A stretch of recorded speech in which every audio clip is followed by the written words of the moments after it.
Hello, Prinny here, back with another video. This video, I'm not sure if I'm going to split into two because it might be a longer video. I'm giving myself a little bit of leeway because I had stuff I wanted to talk about, and also Camalot comes out today, and so I'm planning on pulling for him.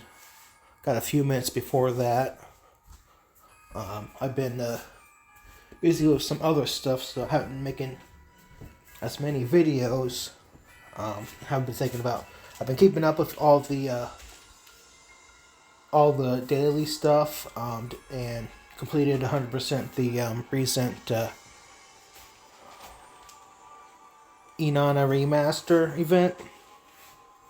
So I haven't abandoned the game by any means, but there hasn't really been too much to think about because doing a bunch of stages that I completed without units like SP Sam and SP Inanna is like barely worth mentioning. They weren't that difficult in the first place, and the ones that let you bring your own units were a lot easier. I remember I autoed them, and then when you had to do the assist mode, I tried autoing them and then got stopped because just the difference in power between when the event came out versus the characters that they had now. Well, you can see I'm showing off Fallen here. Even though it was questionable if to pull for her, I have been able to shard farm her. The only character that I might have done in her place would be August, which I had briefly considered before I got Tristan off because I got them both off banner. And since I'm thinking about pulling for Camalot, of Tristan and August and Camalot and throwing Esther there as well, it's hard to imagine getting much use out of August, but at the same time, I haven't simply been using Fallen either, but again, we haven't really had much content that really needed strategy. If you're a week 2 player like me,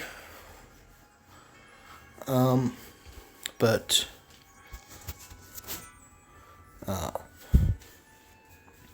even though I'm planning on pulling Camalot, I'm mixed on about trying to go all in. Like normally, when there's a character I decide to pull if I don't back out. But the collab characters recently announced as Witcher 3 is giving me a lot of pause, because in addition to wanting to pull for them like I did for Fallen and Marcelli, I also like to get SP Mytha and Lucama more than Camalot. So I may be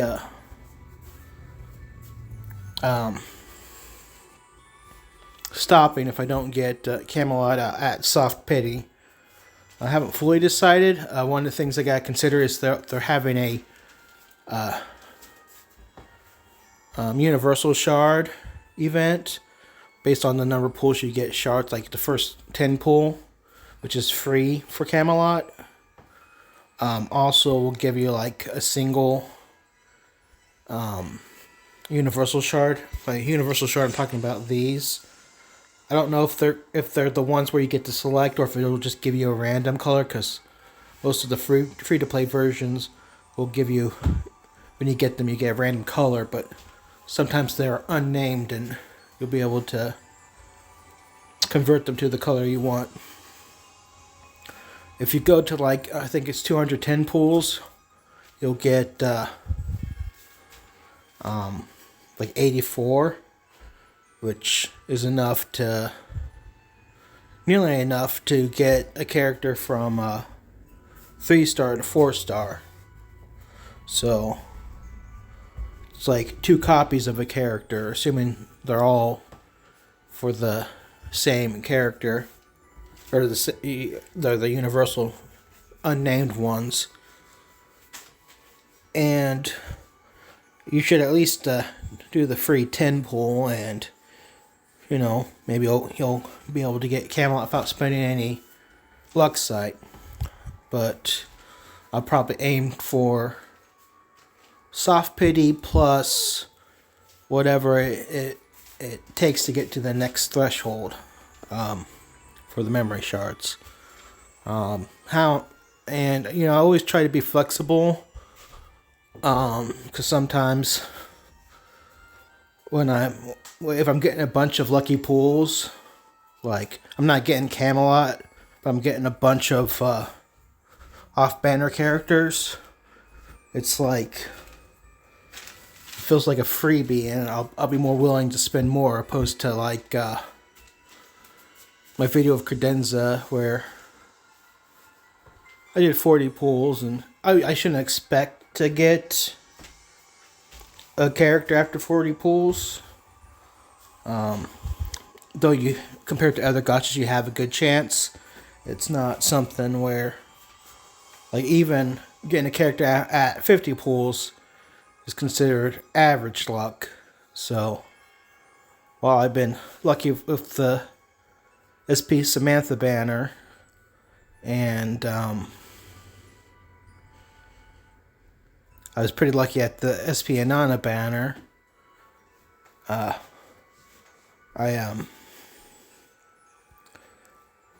even though I won't say it's wrong to go to hard pity for Camelot, because there's some content coming up, and while he may not be considered tier 0, he is a really strong burst DPS. Like if I hadn't recently gotten Tristan off banner and managed to farm her all the way up to 3 stars, probably take her to at least 4 stars, it'd be a harder skip for me.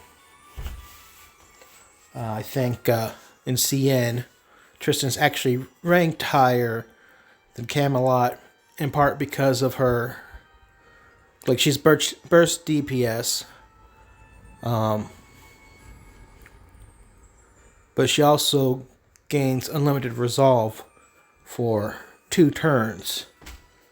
And if you're like trying to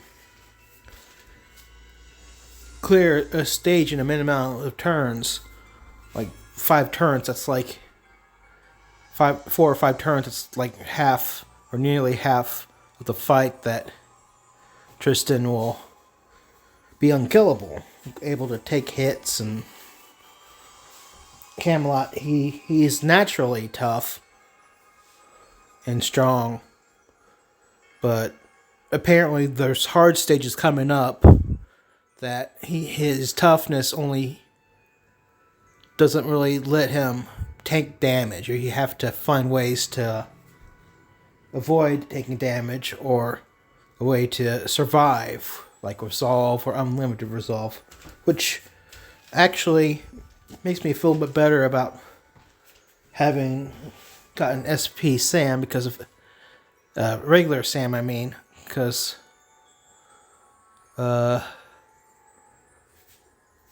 having that resolve twice per battle, as long as you have the energy, might come in handy in a few stages. Ideally, you wouldn't want the user to take a hit, but if you're really trying to get the minimum amount of turns, and I don't know, there's no spot for Tristan, then her take a hit, heal her up, whatever. I'm getting a little off topic. Another reason why it's harder to say is the collab characters. Collab characters are Witcher, and at least 2 of them from the pictures I've seen will use swords, and I don't expect that both of them are like melee based DPS, but I wouldn't be surprised if one of them is. And what's notable about this is that they're getting released at the same time on all servers. Up until now, all the characters we've gotten have been 6 months just under 6 months from the Chinese server. They get them, we get them 6 months later. So when we get an event less than 6 months, because sometimes that will happen, they'll have a Tower Adversity map, and we'll get 2 months later, which makes it a lot harder for us since they'll have characters and strategies that we don't have access to. Of course, we're not competing against them in terms of like score, and it might not make a big difference in the end, but there is that power gap, and the fact that these collab characters are coming out in both of them means XD has two options available to them. One is to have them underpowered compared to the characters like Lucama and Shams who came out recently.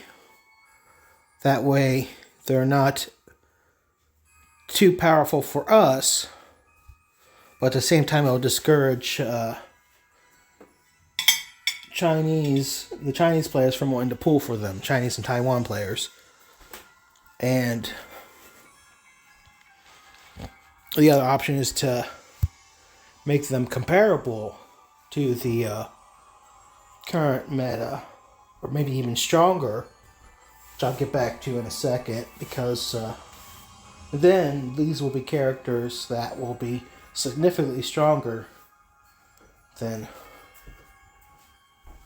the average we get now, like Marcelli and Fallen weren't top tier on release, but they were still useful to pull for if you didn't already have a unit that really filled that role very well, because they were fairly strong. And another consideration I've been thinking about recently is, as I understand it,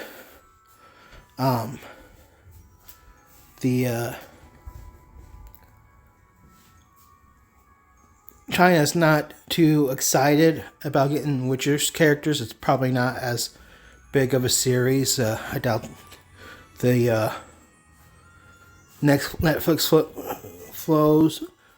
show got popular in China, and I don't know how Witcher 3 did, but I've read some people talking about their reaction, and they're a bit lukewarm. So one way that they could make it more exciting for the CM players to actually, rather than what they did with the Delicious Dungeon characters where they were good but not like top tier, if they do make the collab characters top tier, they could do that to make them appeal more for the Chinese players. I'm not saying that that's likely. I mean, if it's entirely possible, they're like, hey, let's get this series because they're willing to work with us, and we maybe we can get more global players interested in the game. That'd be more financially desirable to aim for that than trying to chase Chinese players who aren't already interested.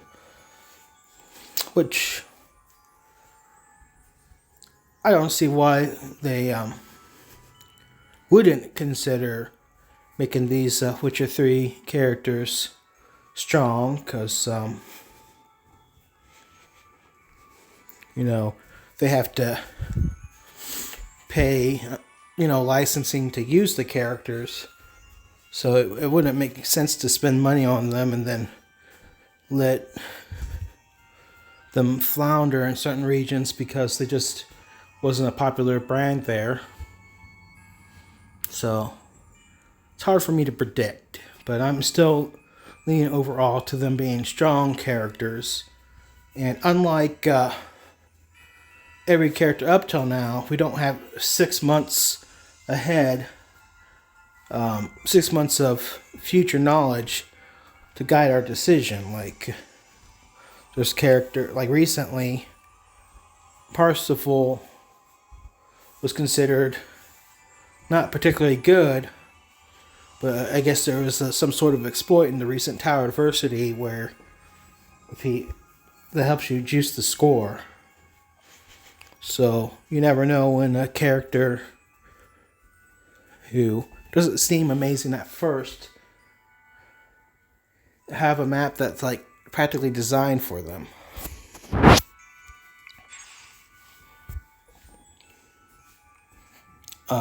And unintentionally or otherwise. Intentionally or otherwise, I mean.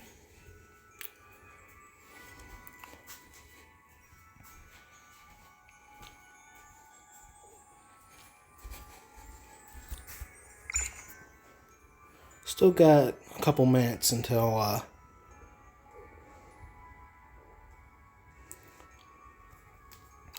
it becomes available. Since I was talking about Samantha, I realized that I don't think I've claimed her SP skill yet, and she should be 3-star, or probably already gave it to her. So that's probably the best to put it on her.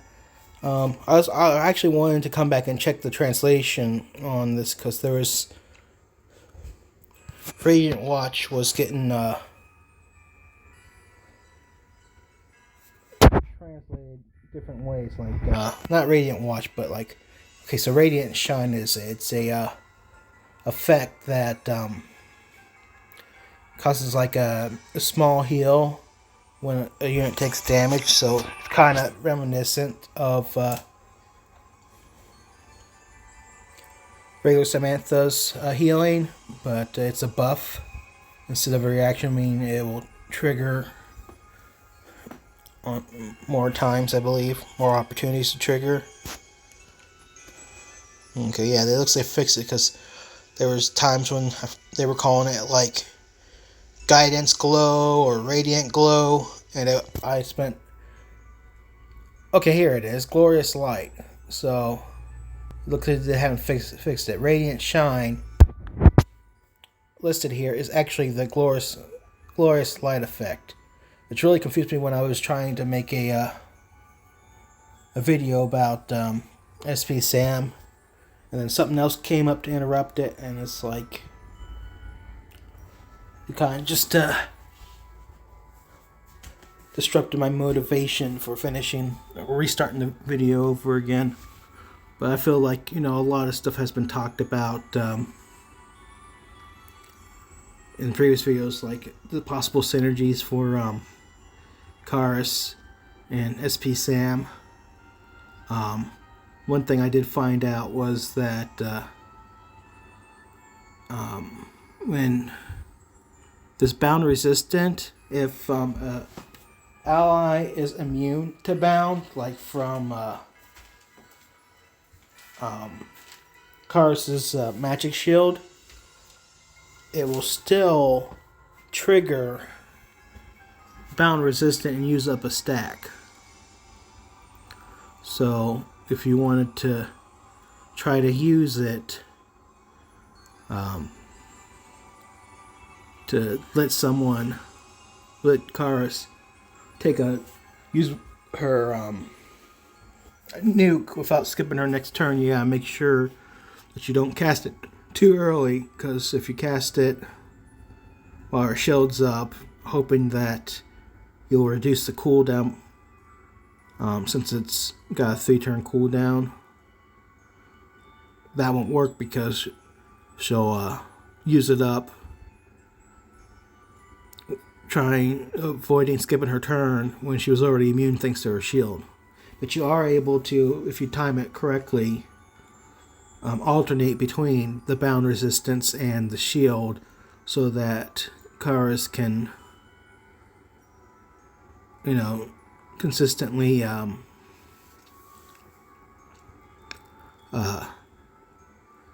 use her nuke without skipping her next turn, as long as you're able to give her an extra turn, and then once her unique ascension skill comes out, that will let her that was just my alarm saying that it's time to pull on Camalot. So her unique ascension skill, when she uses her magic shield, it will let her keep her turn, so she can do the magical nuke on the same turn. And then so with that, and with SP Sam, in addition to their other synergies, cars can use the nuke every turn. But whether it'll be worth going that far for Karis, it's hard to say. You know, I'm already invested to 5-star with her. But I don't know if I just got her randomly. I wanted to invest in her. And now, just for that possibility. Okay, so this is a new thing. Oh, it's just a cosmetic banner with some perks. Since I'm free to play, I can't get them anyways. But you know, okay, so it does have a free to play battle track, but I'm not gonna mess with that right now because this video is already long enough. Oops.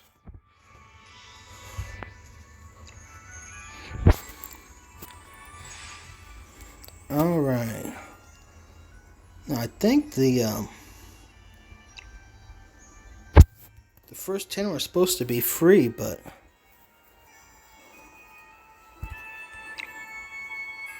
doesn't look like it.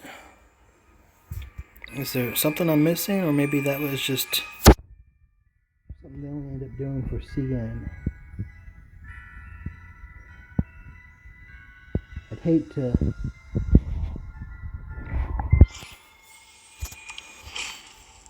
Okay, I see. You just got to claim them. So it's not that the. No. Okay, they just give you 10 secret fates, so it's not. You don't actually have to use them on Camelot if you don't want to. So Camelot is at least worth trying for. So if I was managed to build up shards and keep them up, I might consider skipping them. But okay, so I need 60 more pools for the 50-50. And I'm prepared to go at least to that. Now, I feel like he is definitely an emperor. Well, this is ridiculous. It's gonna fake me out, isn't it? But hopefully.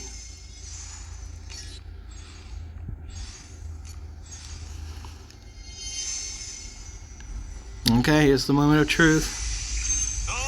Xavier, at least he's a new character, but I definitely wasn't thinking about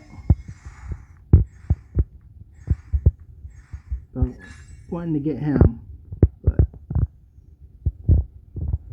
10 more. Oh, that's convenient. It tells you when to get the next one. I don't remember if it was like that for the previous rebate banners. Okay. So I don't know.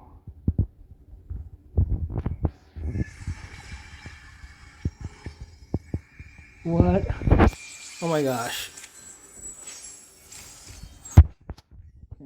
Okay, so maybe we're going to get Tiden now? Kavare. I already 5-star him, so that's not.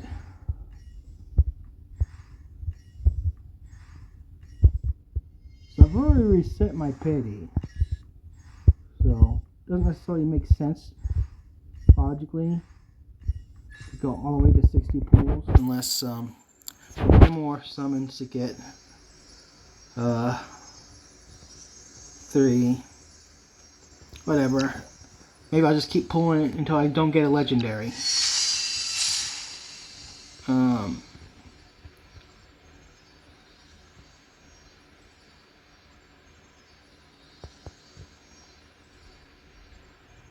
Okay, well, Emperor.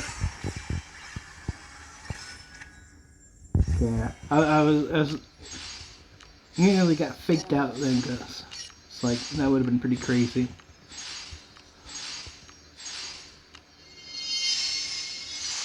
I don't know why I'm going through all these. So I feel like going to 40, you know, that's a no-brainer.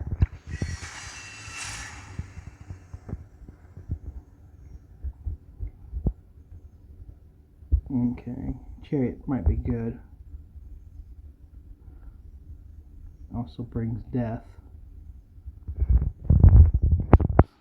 Use that decent like a fool.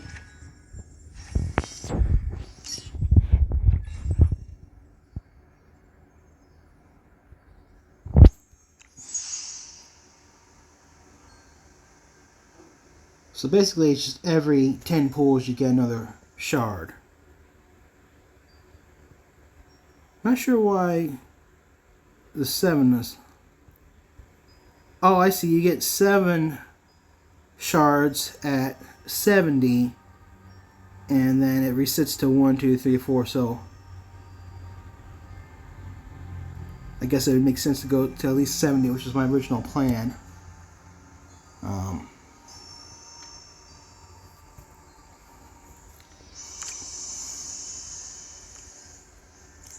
Build up some pity for the next character. It makes sense to me. Although, if the next character I end up pulling for is the universal characters, 70. Only 3 more multis though.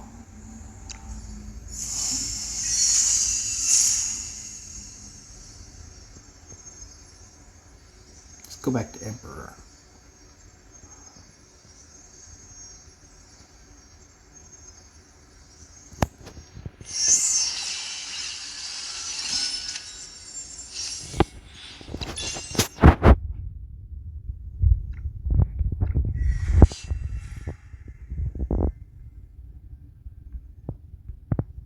That wasn't it.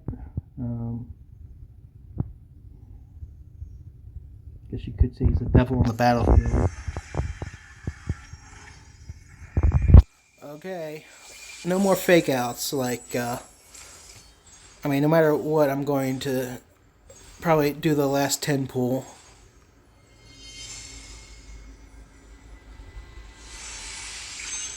Finally! See, this is a relief because getting all those multis resetting my... What the hell? Oh my gosh. Fake out. He's not 5-star, so I'm happy to have him, but I don't believe it will push him to the next rank.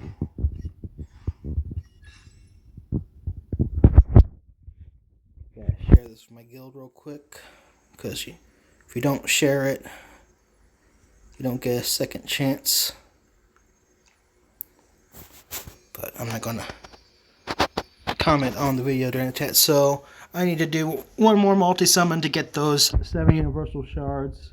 And my luck's been kind of crazy.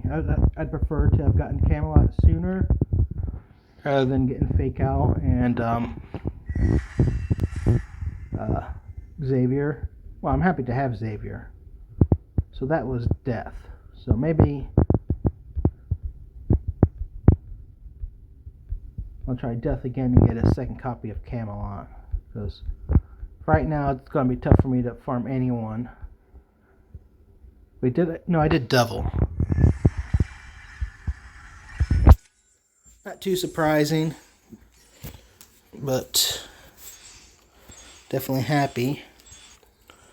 And besides the fact that I'm going to be wanting to farm Camelot, I'll go ahead and show you this because I should have enough now. I mean, definitely, since I got a copy of Kavare. Going to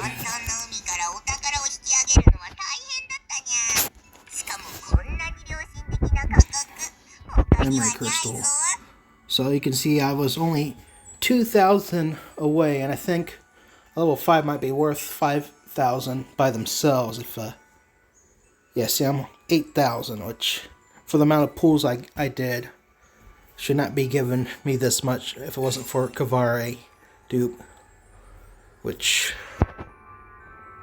okay, let me double check, make sure I'm buying the right one. Okay, you know, yeah, this one lets me. Okay, here, but let me double check, make sure this one isn't like. Okay, so this one goes up to Night Crimson characters. Maybe some day in the future I wanna. Of course, this one only goes up to is only the initial characters, and I want to get Inanna. So let's go ahead and purchase this, since I've been planning on doing this for a while. Go ahead and show it off.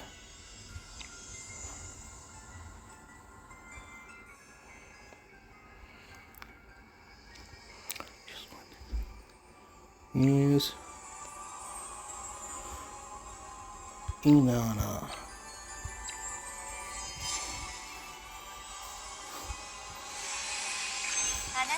And I've been wanting to take her to like 3 stars, but I just don't know if when I'll have the slots.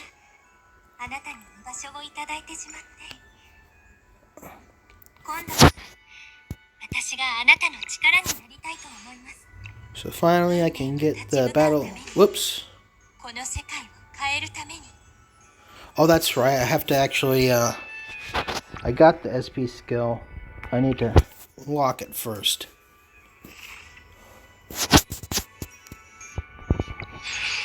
I'll worry about that later. So yes, I think that's pretty much all I want to cover right now. If it's long enough, if I do think of something else, it'd probably make more sense to make it a new video. So